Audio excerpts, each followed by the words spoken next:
Yes, hello, hello. We got some more coming in. Hey, thanks for the heads up there, Scott. No worries. Yeah, once I got the Apple iCloud link sent, afterwards, I noticed that you need the Apple account to get into it. So, of course, Apple. So I And said, you have to "Oh, be an Apple user, which I'm not. right. Yep. I was Android for many more years than I was Apple." So, Not sure why you switched, but hey, well, that's for another topic. Let's stay from here. actually, I'll be talking about that a little bit in my welcome speech. So, The uh, short version for me is I switched because of Verizon Wireless.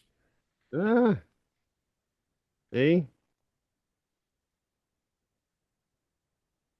let's see, just checking. Got everybody ringing my doorbell, which is awesome to hear. It's great to see everybody in here. Thank you so much for coming, and I'm glad I can share all of this with you.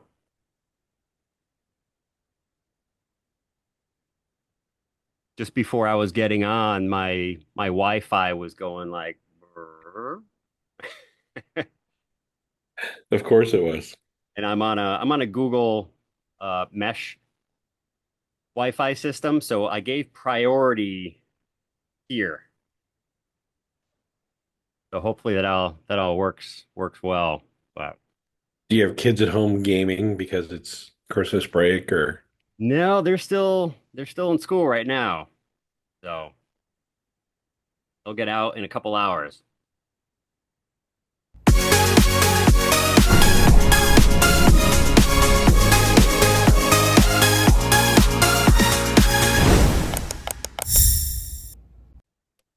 All right, let's see. Make sure we are recording.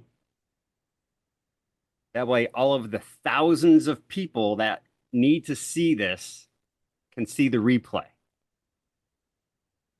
Be quiet, Mike's here now. Shh. Here he is.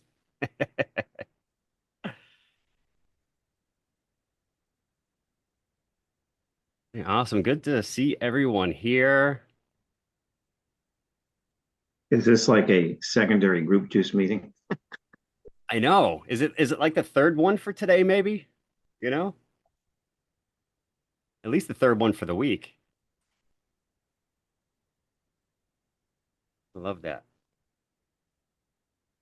My Apple Watch only speaks up when it's not spoken to at the most perfect times. The first time it did it was I was giving a seminar in front of 75 people. And of course, all eyes were on me. I was in the center of the room as I'm walking around, and my watch all of a sudden just started talking and it wouldn't stop. Everybody kind of thought it was funny, but you know, then I'm on the phone with my boss and I raise my hand and it speaks. And he's like, "What was that? What'd you say?" I'm like, "I didn't say anything." He's like, "Oh, now you threw me off." All right.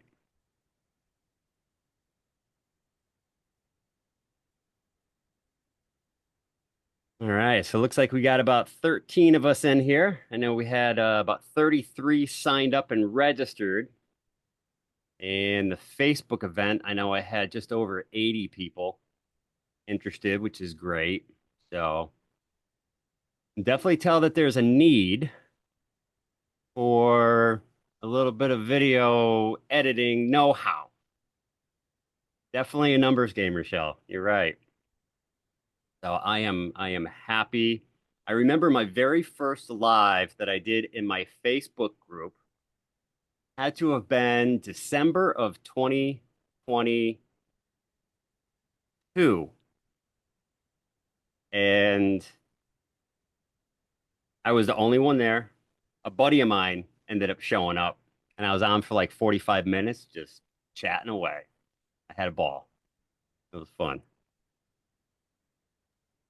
These are much better, by the way, than going live and seeming like you're talking to yourself because you can see people's reactions if they have the camera on, or at least someone can speak up and ask questions if they need to.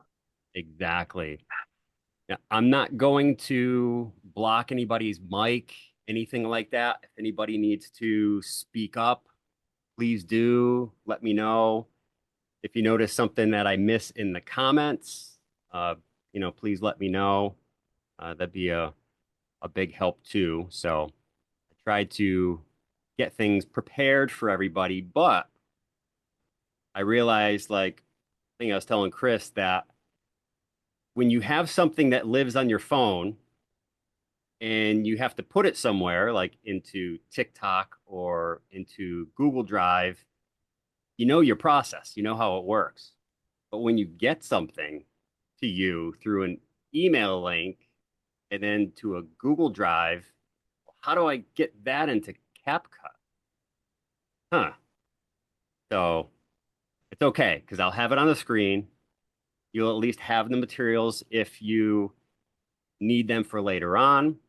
But ultimately, if you're able to get to the files, which everybody should, I shared, just download it to your device.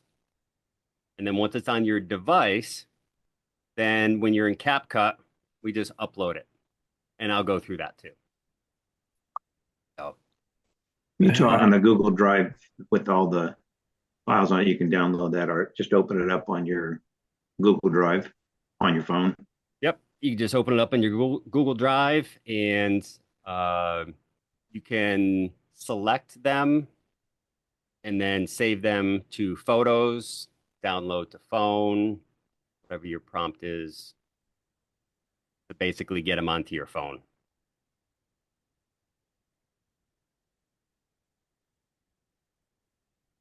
And then once they're on your phone, then we can upload it right into CapCut.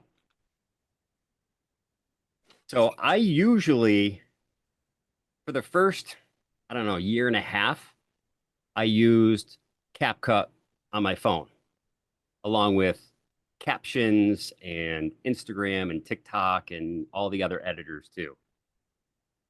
And then I said, well, let me give the desktop a try. I've been hearing about it, they've been promoting it, and it was so foreign to me when I got on it. Now it's so much friendlier because I'm sure we've all, you're trying to, no, don't, oh, I need 4 seconds, not 5 seconds. I got to back it off a little bit, and it could be tough. So when you're on your computer, you got a nice little pointy mouse cursor that you can click right on it. You can drag it right where you need to. So I'm actually going to be working today on an iPad. So I have the iPad because it gives a little bit bigger view, so it's easier for you all to see. So I wanted to make this as easy for everyone. You'll see that my mouse has a little red circle, that little red indicator, so you can kind of see where I am, so you don't have to guess where I'm clicking. And I'll try and guide you as I go through everything anyways. But I think we're about 10 after, and we have about 14 in here at the moment. And what I wanted to do is basically give a little bit of introduction of myself. So what makes me the person to talk about CapCut and video editing?